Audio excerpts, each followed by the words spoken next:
The Carson Wentz situation, I also think is good on two fronts. Number one, you get Jalen Hurts the starting job in Philadelphia, and I love Jalen Hurts. And I know he's got to improve as a passer and on his accuracy, but boy, you can run with the football, man. And as a quarterback, that's so valuable. I mean, he averaged almost 80 yards on the ground a game in the 3 games he started and finished last year.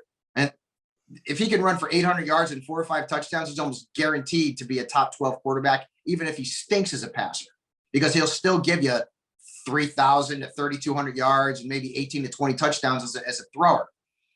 Wentz goes back to Frank Reich, who was the OC in Philadelphia when Carson had his best season, where Carson was like not only a fantasy stud, he was contending to be an MVP in the NFL 2017. And then he got hurt against the Rams, and, then the Nick Foles story happened. But basically, it's a good change of scenery. The Colts have a good offensive line. They'll have to replace Anthony Costanzo. They've got a really good young running back, Jonathan Taylor. Naheem Hines is a playmaker. You've got Michael Pittman. You might keep T.Y. Hilton. Time will tell. Paris Campbell, if he could ever stay healthy, is a guy that got some upside there as well. I think it's a good move. And back to the Goff situation, I don't like Goff as a fantasy quarterback.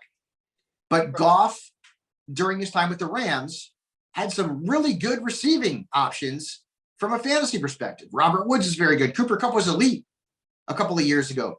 Tyler Higbee had a stretch where he was the top tight end in fantasy football. So Goff going to Detroit doesn't necessarily mean, Kenny Galladay, assuming he's back, is going to be bad, or, TJ Hawkinson's going to see a downgrade. No. And I think Detroit's going to add weapons. Tyrell Williams was signed. I wouldn't be surprised if they went out and drafted somebody like Jalen Waddle.